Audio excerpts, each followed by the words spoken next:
Muy buenas noches, bienvenidos al último club de revistas del año. El día de hoy vamos a revisar este artículo, el Criostat 2, que salió precisamente a finales de este año, pues hace muy poco. Y pues pienso que no hay mejor forma de cerrar que con temas relacionados al trauma, que tanto nos apasiona. Entonces, para empezar, me gustaría mencionar unas medidas de impacto con relación al trauma, dando una breve introducción. Nosotros sabemos, y esta gráfica es bastante diciente, que el trauma causa más muertes al año que patologías, por ejemplo, como el VIH, el SIDA, la tuberculosis y la malaria juntas. Y hay que mencionar que el trauma es la primera causa de muerte en pacientes jóvenes. De acá de que todo lo relacionado al trauma y todas las intervenciones y todos los estudios que aparezcan en este contexto, pues siempre van a ser muy importantes. Otro elemento que es fundamental entender y sobre todo orientado a lo que quiere el artículo que vamos a revisar el día de hoy, es que la hemorragia en un casi 60-70% es la principal causa de muerte temprana en el trauma, seguida por el trauma craneoencefálico. Desde que nosotros hablemos de trauma, es importante mencionar y conocer la distribución trimodal de la muerte, y este gráfico así lo hace ver. Hay 3 picos de muerte, las que ocurren de forma inmediata, las muertes que ocurren en cuestión de minutos a horas, y aquellas que ocurren días a semanas después del trauma y que son relacionadas a complicaciones. ¿Por qué es importante entender este gráfico? Si nosotros podemos observar, los primeros 2 picos de mortalidad ocurren de forma temprana. Y si nosotros podemos observar en el recuadro rojo, es ese momento o ese segundo pico de mortalidad que ocurre en minutos a horas, es donde nosotros vamos a poder intervenir para mejorar los desenlaces del paciente que ha presentado un traumatismo. Hay muertes que ocurren inmediatamente después del trauma, con lesiones que son incompatibles con la vida y pues que obviamente no vamos a poder intervenir. Pero las otras muertes que ocurren de minutos a horas son las que vamos a intervenir en el servicio de urgencias, y es donde cobra especial importancia el concepto de la famosa hora dorada. Y es la hora dorada porque vamos a poder realizar acciones que van a mejorar los desenlaces de los pacientes. Entonces nosotros vemos que a lo largo del tiempo han habido muchos estudios y descubrimientos, podríamos decir, con respecto a unas medidas que impactan en el paciente. Desde el doctor Bickel en el año 94, con su famoso estudio, donde nos dimos cuenta, por ejemplo, de que los pacientes que no se reanimaban con objetivos de presión arterial tan altos, sino que se mantenían unos niveles de hipotensión permisiva, tenían mejores desenlaces con respecto a aquellos en que se buscaban cifras tensionales mucho más altas. Después los estudios CRASH 2, el CRASH 3 con respecto al uso del ácido tranexámico, el FAS que ha aparecido durante el último tiempo, y pues vemos cómo a lo largo del tiempo han aparecido este tipo de intervenciones que impactan entonces con respecto a los desenlaces del paciente. Hay unos elementos que impactan y que se pueden lograr en el ámbito prehospitalario. Hay algunas medidas que para nuestro medio pues no se han aplicado y no se realizan, y hay otras que ya una vez en el servicio de urgencias pues van a impactar en los desenlaces del paciente. Entonces, todas estas medidas van orientadas hacia un objetivo del tratamiento. Nosotros sabemos que antes se hablaba de la famosa tríada de la muerte, cuando hablábamos de la hipotermia, de la acidosis y la coagulopatía, que cuando los pacientes prestaban este estado fisiopatológico, pues obviamente iban a morir en una mayor cantidad. Desde hace algún tiempo se ha incluido dentro de estas variables que pueden condicionar la mortalidad de los pacientes con trauma, la hipocalcemia, y pues estos 4 hacen parte de lo que hoy en día se denomina el diamante letal. ¿Qué quiero resaltar en esta gráfica con respecto a los aspectos fisiopatológicos? Que dentro de ese diamante letal, la coagulopatía es uno de los aspectos más importantes que van a determinar los desenlaces del paciente. Y es que si nosotros vemos en el paciente con politraumatismo, con trauma grave, con trauma mayor, hay una lesión endotelial y hay una cascada de alteraciones que se van a activar a nivel sistémico, teniendo como repercusión la hiperfibrinolisis que va a llevar a la coagulopatía del trauma. Esta coagulopatía del trauma puede ser aumentada ya sea por factores asociados propios al trauma, como pérdida de factores de coagulación o consumo de estos, y hay otros que son asociados a la resucitación, ya sea porque llevemos a una coagulopatía dilucional o porque nosotros no corrijamos la hipotermia o no corrijamos la acidosis. Finalmente, si nosotros nos damos cuenta, la coagulopatía en el contexto del trauma es sumamente importante y en todos los escenarios, ya sea de choque o ya sea por cualquier razón que el paciente termine muriendo, la coagulopatía toma especial importancia. Por lo tanto, en una primera conclusión, podemos definir que es plausible dirigir la terapia hacia la coagulopatía. Si la coagulopatía traumática me va a aumentar la mortalidad y absolutamente todos los pacientes que van a fallecer van a tener de alguna u otra forma esta condición, pues todo lo que nosotros investiguemos y estudiemos y toda la terapia que dirijamos hacia este escenario, pues va a tener bastante relevancia.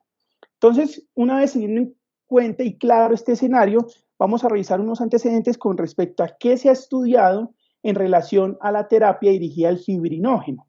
Recordemos que hay dos formas, digamos, en cuanto a cuantía, en cuanto a mayor cuantía del manejo dirigido al fibrinógeno bajo, ya sea por concentrado de fibrinógeno o ya sea por crioprecipitado. El estudio que nos atañe el día de hoy es una terapia dirigida con crioprecipitado, pero hay que tener en cuenta que muchos estudios se han realizado con concentrado de fibrinógeno. Cuando nosotros hablamos entonces de todo lo relacionado a transfusión y de lo relacionado al trauma, pues es muy difícil no hablar del estudio PROMPT. Este estudio, publicado en el año 2013, tenía como objetivo, es un estudio prospectivo, observacional, multicéntrico, con relación a la transfusión en los pacientes con trauma mayor. Antes, digamos, de este estudio, la relación con la que se transfundía era con glóbulos rojos 2, uno de plasma, uno de plaquetas, o incluso la relación podría ser mucho mayor. En este estudio, entonces, se llevó a cabo en 10 centros de trauma en Estados Unidos, una muestra grande de 1.245 pacientes. Digamos que todos los estudios tenían casi los mismos criterios de inclusión con respecto a activación de protocolos de trauma en pacientes mayores, que hubieran recibido al menos una unidad de glóbulos rojos y que se hubiera logrado todo esto antes de 6 horas desde la admisión. En este estudio querían o tenían como desenlace primario la mortalidad hospitalaria y querían evaluar esa mortalidad con respecto al tiempo en que se transfundían las unidades que se transfundieron y la relación con que se transfundían con respecto a los glóbulos rojos. Definieron entonces unas variables independientes primarias, una relación de plasma, un radio plasma glóbulos rojos y plaqueta glóbulos rojos. Para este estudio no se incluyó el crioprecipitado. ¿Qué se encontró que fue pues bastante interesante y que tal vez a partir de acá se cambió el concepto hacia una transfusión balanceada? Si nosotros nos damos cuenta, aquellos pacientes en que se transfundió de manera temprana, definido como antes de 6 horas, plasma y plaquetas y en una relación con respecto a glóbulos rojos similar, como podemos verlo acá definido moderado y acá la relación alta 1 a 1, vemos cómo los desenlaces y la mortalidad fue menor en esos grupos en que se transfundió de forma temprana y con una relación más balanceada, con unos valores estadísticamente significativos. A partir de ese estudio entonces se habla de la transfusión balanceada con relaciones 1, 1, 1 en las primeras 6 horas y esto disminuye mortalidad. Ese mismo año entonces sale este estudio que era más dirigido hacia el crioprecipitado en la misma población del estudio PROMPT. ¿Qué se encontró acá?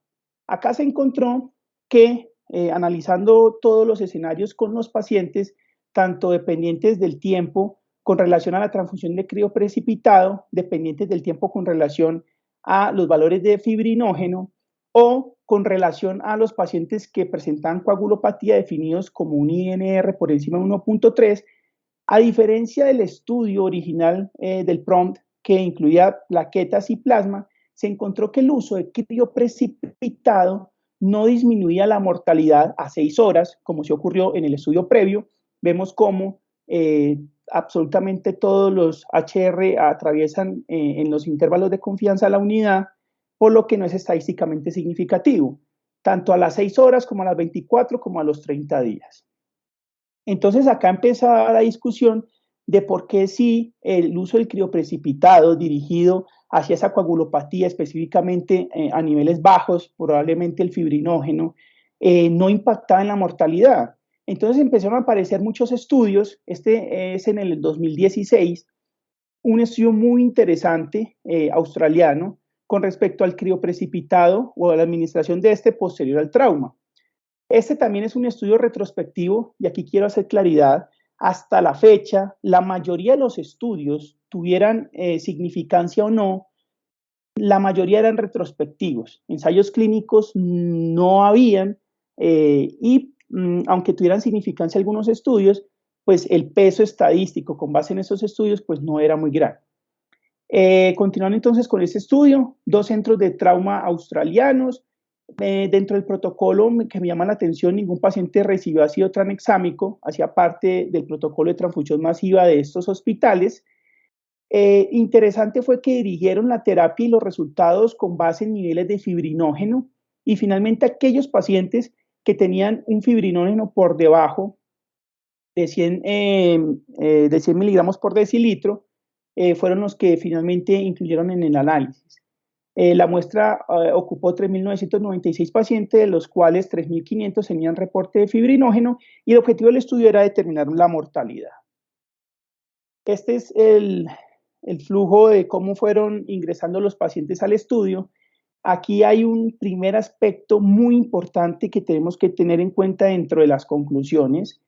Es que, por ejemplo, los pacientes que presentaban hipofibrinogenemia eran considerablemente menores a aquellos que tenían valores de fibrinógeno normal o por encima del valor normal.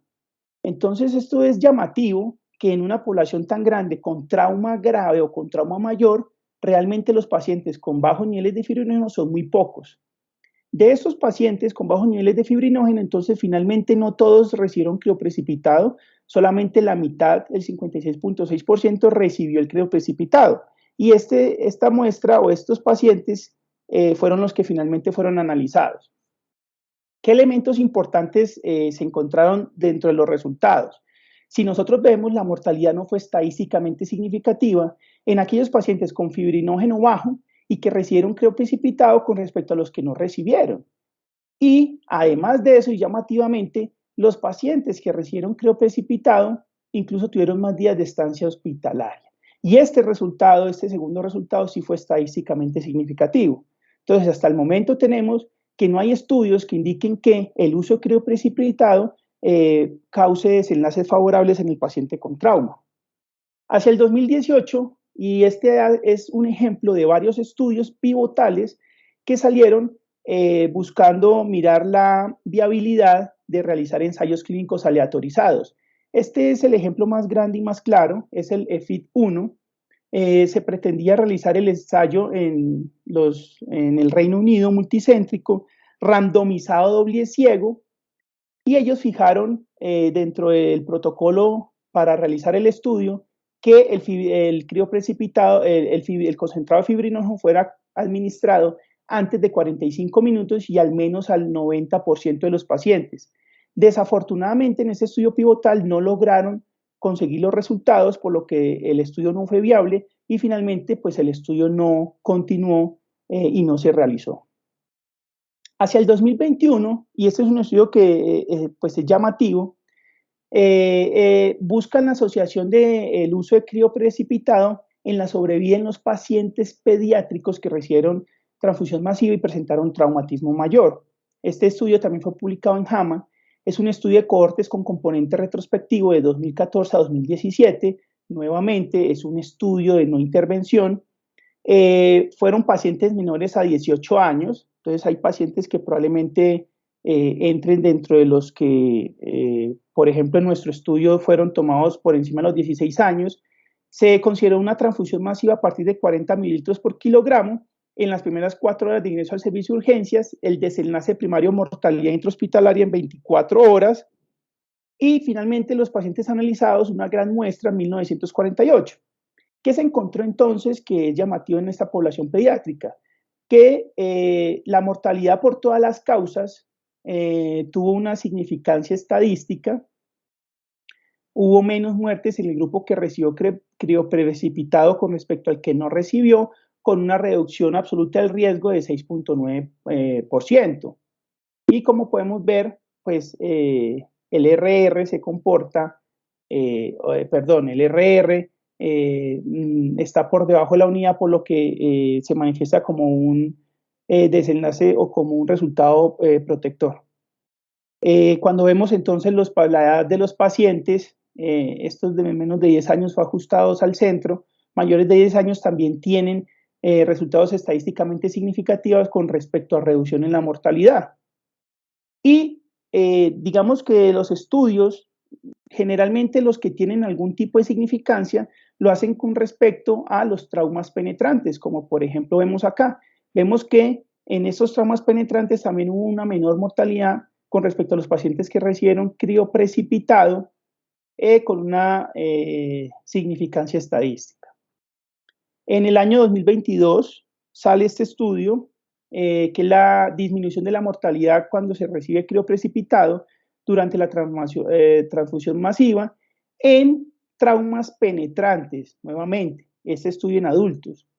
En los desenlaces, entonces, cuando se mira la mortalidad en general, vemos que hay una significancia estadística con menos muertes en pacientes que recibieron crioprecipitado. Hay que mencionar que este estudio también es retrospectivo, y a las 24 horas también hubo menos muertes en los pacientes que recibieron la intervención o el crioprecipitado. Vemos cómo se correlaciona pues con la gráfica de Kaplan-Meier. Cuando hablamos y vemos, dependiendo del trauma, si es penetrante o no, vemos como con el trauma penetrante también hay una significancia estadística, menos muertes tanto en mortalidad general como a las 24 horas en el grupo que recibió crioprecipitado, y vemos como la gráfica de Kaplan-Meier es mucho más amplia con respecto al grupo control. Y si nosotros vemos esos mismos pacientes, lo desglosamos en los pacientes que tuvieron un trauma cerrado, vemos cómo no hay significancia estadística. Por lo tanto, la reducción de la mortalidad general es un resultado que es arrastrado por la significancia de los pacientes que presentaron un trauma penetrante. Finalmente, este año, en el 2023, no incluyen el artículo del que hablaremos hoy, pero se realiza una revisión sistemática y un metaanálisis con respecto a la administración del concentrado de fibrinógeno para los pacientes que presentan traumatismo. Vemos que finalmente realizan 9 estudios.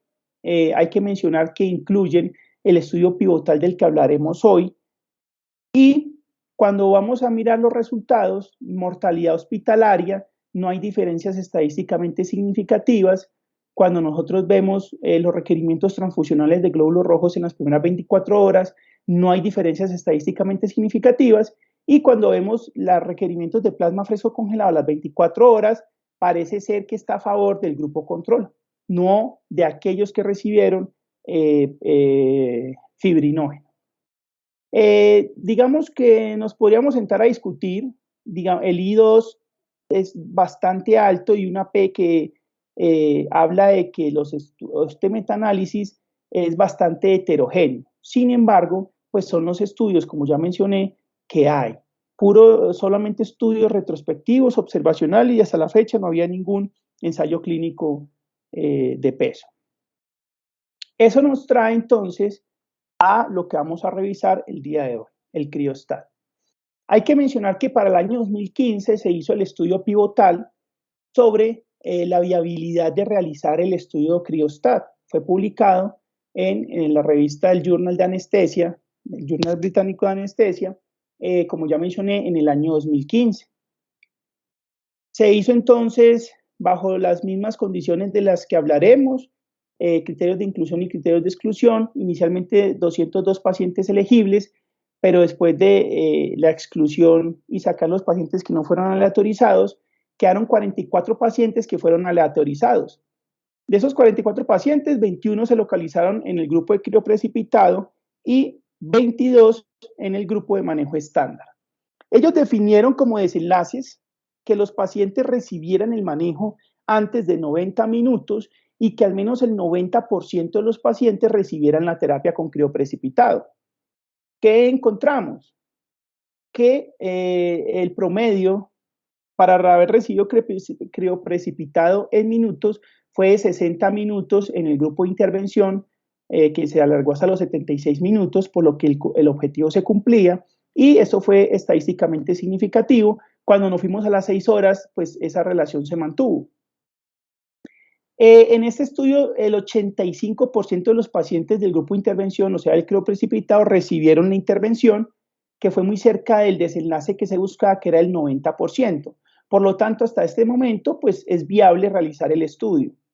Con respecto a los desenlaces de seguridad, en ambos grupos, tanto los que recibieron crioprecipitado como el grupo estándar, presentaron eventos adversos en una cantidad muy similar, tanto en los análisis por intención a tratar como por los análisis por protocolo. Entonces, eso hace y confirma la viabilidad del estudio. Finalmente, con esa pequeña muestra, ellos quisieron observar si habían resultados estadísticamente significativos con respecto a mortalidad y se dieron cuenta que tanto en el análisis por intención a tratar como en el análisis por protocolo no había diferencias en cuanto a mortalidad con la administración de crioprecipitado. A partir de la viabilidad de los resultados de este estudio y de no encontrar diferencias con esa pequeña muestra, ellos plantean que se requiere hacer y que es viable el ensayo clínico aleatorizado para definir si sí o no hay desenlaces o impacto con respecto a la mortalidad. Entonces, este año, en octubre, se publica el CRIOSTAT 2, que nos habla de la administración de crioprecipitado en altas dosis y de forma empírica, o sea, sin conocer los niveles de fibrinógeno, en el sangrado de los pacientes que sufrieron un traumatismo grave. El doctor que lleva a cabo este estudio es el doctor Ross Davenport. El doctor es profesor titular de ciencias del trauma y cirujano vascular y de trauma en el Royal London, que es una institución bastante importante y un centro de referencia con respecto al trauma. El doctor Davenport es un investigador, la mayoría de sus estudios son relacionados a coagulopatía inducida por trauma, por lo tanto es una persona idónea, digamos, para hablar del tema, y es un tutor y líder del programa de maestría de ciencias del trauma. Bueno, entonces con respecto a la metodología, en el 2017 se publica el protocolo, poco más de 50 hojas, del CRIOSTAT 2. Quiero mencionar que el estudio, y es una de las conclusiones con las que vamos a finalizar, tiene un diseño metodológico bastante bueno, bastante profundo, teniendo en cuenta todos los tópicos y todas las posibilidades que pueden desarrollarse posterior a los resultados. Entonces, multicéntrico, de fase 3, de intervención, aleatorizado, de etiqueta abierta. Sabemos pues que por las condiciones de la intervención, la transfusión de un hemodiderivado, pues es casi imposible hacerlo cegado, y de grupos paralelos. El estudio se llevó en 26 centros especializados de trauma, la mayoría de Reino Unido, algunos de Estados Unidos. Dentro de lo que los pacientes llevaban al servicio de urgencias, eran evaluados por un líder del grupo de trauma para determinar si eran elegibles o no, y finalmente, si presentaban más de 16 años, o al menos físicamente parecían más de 16 años y tuvieran un trauma grave, pues eran pacientes que eran elegibles. Una vez los pacientes eran elegibles, se aplicaban los criterios de inclusión. Entonces, estos son criterios de inclusión y exclusión bastante generales. Vamos a ver que eso es importante finalmente para la generalización de las conclusiones y de los resultados. Dentro de los criterios de inclusión, entonces, que los pacientes tuvieran evidencia de hemorragia activa, que obligue a la activación del protocolo de transfusión masiva, o que al menos se le haya transfundido una unidad de cualquier hemocomponente, generalmente glóbulos rojos. Y aclaran que para la activación del protocolo de trauma mayor, el paciente debía cumplir al menos con la presión arterial sistólica menor a 90 milímetros de mercurio. Una vez se aplican esos criterios de inclusión, entonces hay unos criterios de exclusión, y es que el paciente sea trasladado a otro hospital que el paciente presente lesiones incompatibles con la vida o que el paciente haya consultado, haya sido trasladado al centro de estudio 3 horas después de haber presentado el traumatismo. Uno de los elementos importantes es que este estudio se llevó a cabo en los servicios de urgencias. En algún lado hablan de que en la mayoría de los casos fue el servicio de urgencias, pues como haciendo ver de que hubo otros servicios que estuvieron implicados, sin embargo siempre se habla del servicio de urgencias. Esto es muy importante entonces tenerlo en cuenta para la aplicabilidad de los resultados. Con respecto a la supervisión del estudio, se formaron 2 comités, un comité de seguimiento de datos que era independiente, tenía como función el análisis de los datos provisional y los análisis de seguridad del paciente, y un comité directivo del ensayo que simplemente se encargaba de la supervisión del estudio. Con respecto a la aleatorización se hizo en una relación 1:1, se realizaba utilizando sobres opacos, sellados, en secuencia en cada sitio donde se realizó el estudio y era realizado por personal de investigación.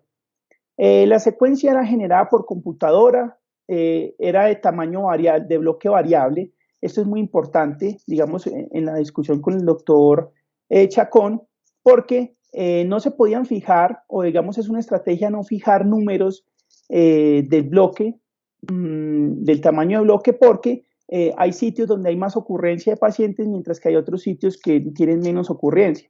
Por lo tanto, definir que el tamaño de bloque fuera variable, pues eso hace más fácil las cosas. Y generalmente esa secuencia se estratificaba por centros. Los sobres, pues obviamente estaban guardados en el servicio de urgencias o de laboratorio. Con respecto a la parte de la intervención, ambos grupos recibieron el mismo manejo, el manejo estándar, acorde al protocolo de hemorragia mayor institucional.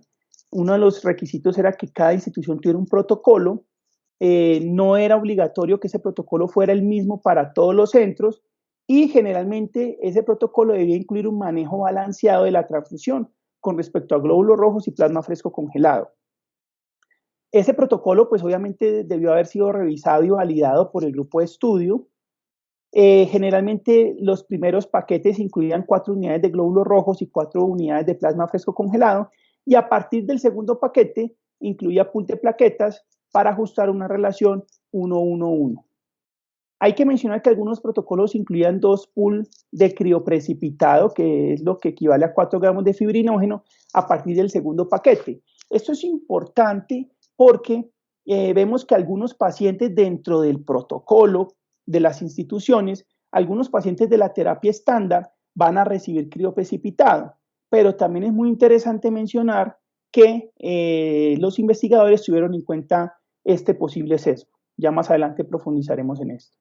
Con respecto a la intervención, entonces es la administración de 3 pools de crioprecipitado que equivalen a 6 gramos de fibrinógeno, y esta administración del crioprecipitado debía iniciarse lo más pronto posible, ojalá antes de 90 minutos desde la admisión o antes de 3 horas desde el momento del trauma.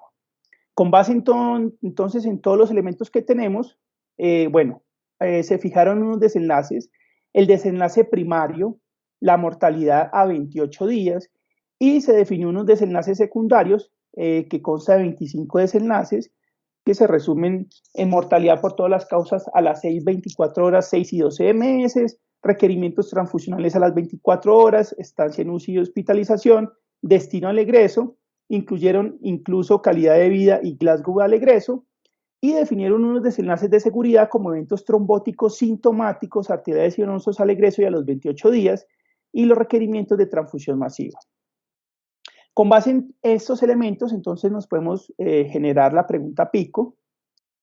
Con respecto a la pregunta pico, iniciando por la población, pacientes mayores de 16 años con trauma grave que tuvieran evidencia de sangrado activo y requerimiento de activación del protocolo de hemorragia mayor.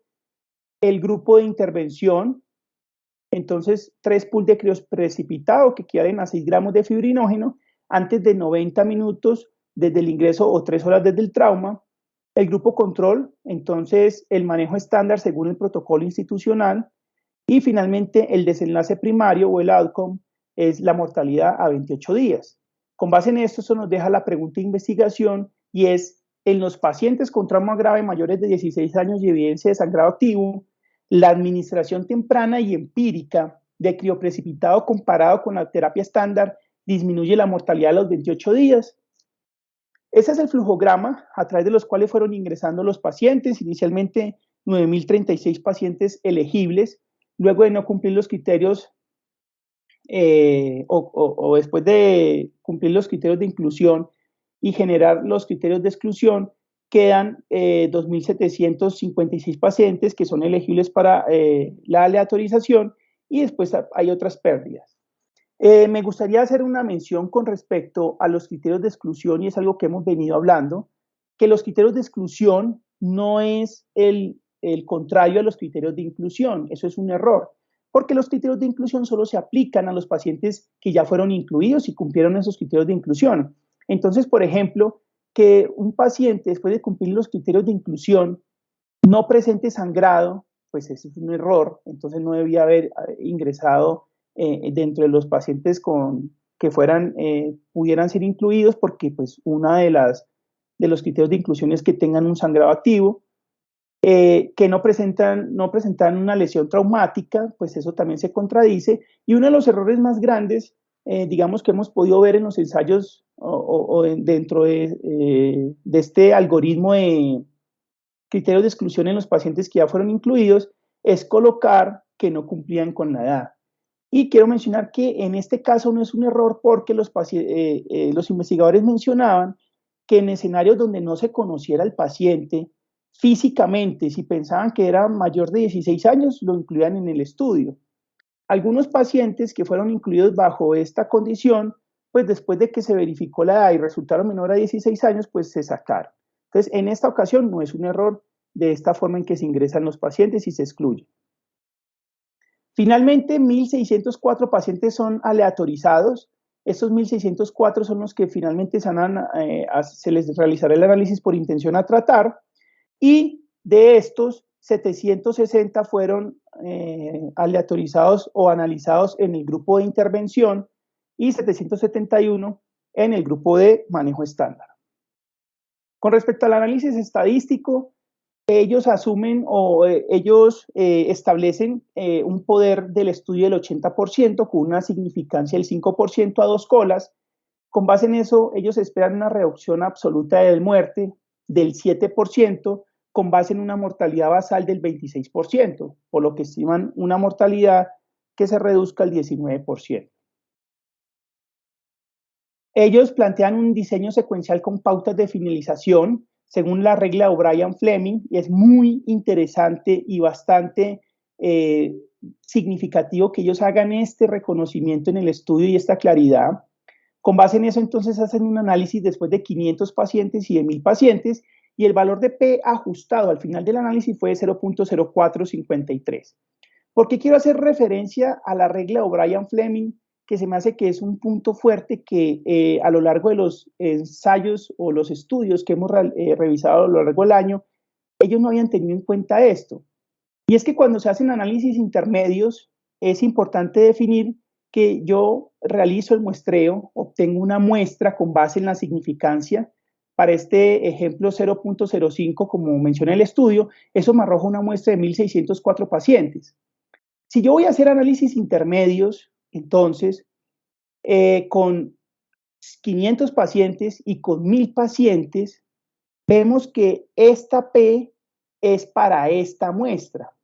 Si yo hago análisis con una muestra de 1.000 y con una muestra de 500, que es mucho menor que 1.604, que yo asuma que debo parar el estudio con la misma significancia de la muestra que calculé, es un error. ¿Por qué? Porque eso me lleva a sobreestimar el valor de P y eso me lleva o me conduce a cometer el error tipo 1 o el error alfa. Es muy importante entonces que si yo quiero hacer un análisis intermedios con menos pacientes, yo debo corregir el valor de P con cada análisis. A medida que la muestra sea menor, el valor de P va a ser muchísimo menor. Para que al final, cuando lleguemos al total de la muestra, lleguemos a la P que habíamos definido previamente. Esta claridad apenas viene a aparecer dentro de los estudios que hemos revisado en este estudio y es un punto fuerte del estudio que quería mencionar.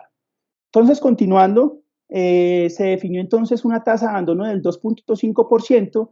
Los autores comentan que como tuvieron más pérdidas, para mantener esa muestra significativa tuvieron que aumentar la tasa de abandono al 4.4%. Eso arroja finalmente una muestra de 1.600 pacientes, 1.604 que fueron aleatorizados, recibieron un análisis por intención a tratar y 1.531 por protocolo, teniendo en cuenta las pérdidas del 4.4%. Entonces, el análisis fue por intención a tratar y es el mejor método para realizar el análisis en cualquier ensayo clínico, pero hay que hacer una claridad que los investigadores tuvieron en cuenta 3 puntos que evaluaron por protocolo, que eso es otro punto fuerte y excelente y magnífico de este estudio. Ellos realizaron análisis por protocolo a todos los pacientes aleatorizados sin incluir aquellos que fueron aleatorizados por error, que no recibieron tratamiento o que se desviaron del protocolo. Primer análisis por protocolo que realizaron. El segundo fue los pacientes que fallecieron durante los 90 minutos posteriores al ingreso. Y finalmente, un tercer análisis por protocolo, que es los pacientes en el grupo control que recibieron crioprecipitado dentro de ese protocolo de cada institución en los primeros 90 minutos de la atención. Esto es un punto fuerte porque ellos tienen en cuenta todas las posibilidades que pueden explicar los resultados. Por lo tanto, es otro punto fuerte. Aquellos pacientes que fueron dados de alta antes de los 28 días, se infirió que estarían vivos a los 28 días. Sin embargo, los autores mencionan que en la literatura se habla de que los pacientes que son egresados tienen una mortalidad del 2%. Por lo tanto, ellos también hicieron un análisis teniendo en cuenta que los pacientes que fueron dados de alta pudieran estar muertos en ese 2% de los pacientes que fueron dados de alta, que es otro punto fuerte del estudio. Para el desenlace primario, se hizo un análisis mediante modelo de regresión logística ajustado a cada centro.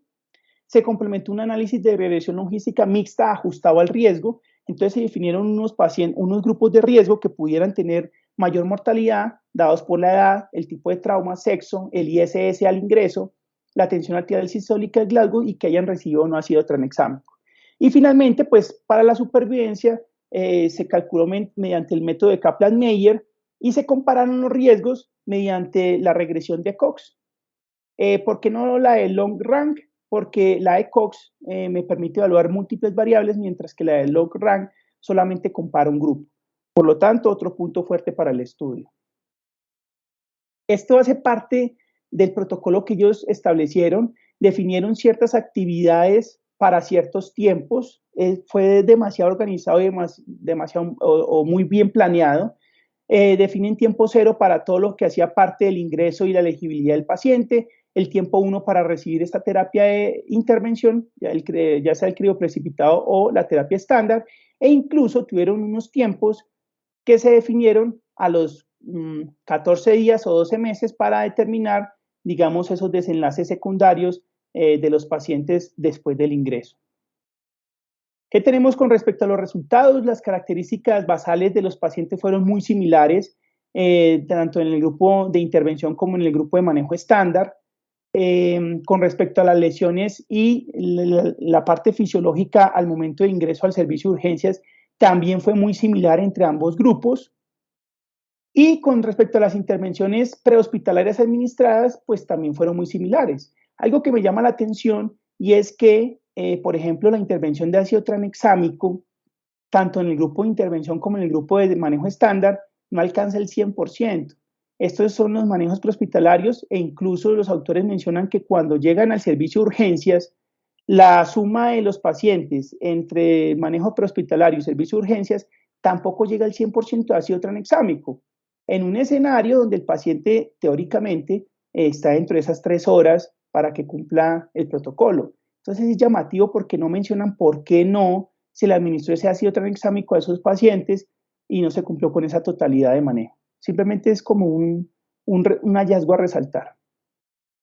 Cuando miramos entonces y comparamos los pacientes el porcentaje de pacientes que murió y en este gráfico, vemos cómo al comparar los pacientes que presentaron un trauma contuso, entre la terapia estándar y el crioprecipitado no hubo diferencias estadísticamente significativas, aunque aquí se ve un poco amplia esta gráfica, no hay diferencias significativas.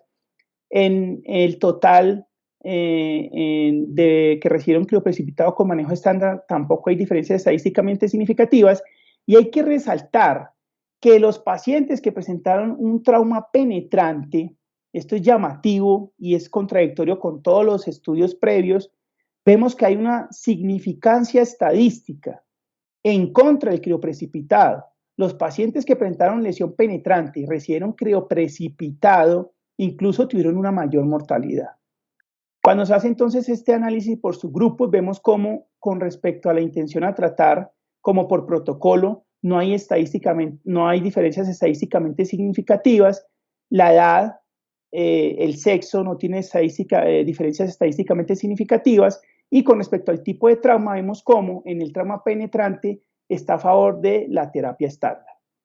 Un hallazgo bastante curioso, vemos cómo acá en los análisis de sensibilidad tuvieron en cuenta la mortalidad, asumiendo un 2% de los pacientes que habían sido egresados, y tampoco hubo diferencias estadísticamente significativas. Cuando definimos los desenlaces secundarios, mortalidad a las 6 horas, 24 horas, 6 meses y 12 meses, en ninguna instancia hubo una significancia estadística y no se alcanzó esa reducción absoluta del riesgo que se pretendía del 7% en ninguno de estos escenarios. Los desenlaces de seguridad, tampoco hubo diferencias estadísticamente significativas con respecto a enfermedad trombovenosa o arterial que fuera sintomática. Finalmente, los autores concluyen que entre los pacientes con hemorragia y traumatismo que requirieron la activación de un protocolo de hemorragia mayor, la adición temprana y empírica de crioprecipitado en dosis altas a la atención estándar no disminuyen la mortalidad por todas las causas a los 28 días. Con respecto entonces a la discusión, la validez interna, estudio con un excelente diseño metodológico. Nuevamente, la falta de cegamiento no es una debilidad, dado que el tipo de intervención hace imposible que sea cegado. El ajuste de P de acuerdo a los análisis intermedios es un punto fuerte. No solamente lo menciona, sino que lo aplica. Y me parece que es un punto fuerte que haya realizado 3 análisis por protocolo teniendo en cuenta todas las posibilidades para poder definir si realmente no tiene impacto en la mortalidad el uso del crioprecipitado. Con la validez externa, criterios de inclusión y exclusión muy generales, lo que permite la generalización de los resultados. Es una terapia que está disponible en nuestro medio y creo que en cualquier medio, por lo tanto es un estudio de bastante interés. Aunque no lo mencionan, tenía un componente pragmático, dado que se le daba manejo acorde a protocolos de la vida real. De pronto algo en lo que probablemente pues tenga dificultad la generalización, pero en el caso de que los resultados hubieran sido positivos, es que solamente intervinieron instituciones, tanto británicas como americanas, y finalmente es un escenario común en los servicios de urgencia. Aplicando las guías CONSOR 2010 para los ensayos clínicos, hay que mencionar que cumple con absolutamente todos los requisitos. Bueno, nuevamente, insisto, es un estudio bastante bueno. Pues acá le ponemos mal que fuera cegado, sin embargo ya aclaramos que no es una debilidad del estudio, y por lo demás, pues es un estudio que cumple con todos los requisitos.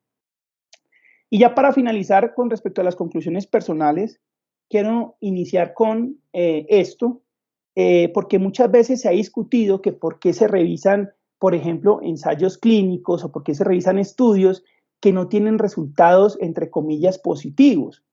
Aquí vemos, estos son datos obtenidos de España, pues desafortunadamente no logré encontrar el valor estandarizado acá en Colombia. El valor aproximado por unidad de crioprecipitado cuesta 110.000 pesos. Si nosotros nos vamos a lo que se estudió o lo que se realizó en el estudio, que fue con 6 gramos de fibrinógeno, eso traduce en 15 unidades que vamos a utilizar, y por paciente, solamente con esa terapia, es un gasto de 1.650.000 pesos en una terapia y en un tratamiento que no ha demostrado que tenga impacto. Además de los costos, hay que mencionar que cualquier hemoderivado tiene riesgo de presentar una reacción a la terapia transfusional, Entonces, si yo le voy a dar crioprecipitado a un paciente que de por sí ya tiene bastantes problemas, que no va a no va a modificar sus desenlaces y que me le puede aumentar el riesgo con respecto a otras situaciones, pues esto es un estudio que toma bastante importancia. Y finalmente, pues puede generar retraso en otras intervenciones. Simplemente para mencionar, este escenario no tiene en cuenta, el estudio no tiene en cuenta la terapia dirigida a si el paciente presenta alguna alteración hipofibrinogenemia que me obligue a orientar la terapia. Este escenario es de el manejo empírico de ese crioprecipitado para absolutamente todos los pacientes. No estamos hablando de aquellos que probablemente se beneficien de la terapia dirigida. Entonces, finalmente es un resultado discordante con las expectativas. Uno pensaría que el crioprecipitado afecta los desenlaces de mortalidad, y no fue así, pero es de suma importancia para evitar terapias innecesarias. Y finalmente el resultado discordante no significa que no sirva en todos los escenarios, como ya mencionamos. Probablemente la terapia con fibrinógeno deba ser más dirigida. Ya será otro tema de si eso, siendo dirigida la terapia con fibrinógeno, disminuye o no la mortalidad, pero pues no es el tema principal que nos atañe el día de hoy. Eso era lo que les tenía el día de hoy. Quedo atento a dudas, preguntas, intervenciones, comentarios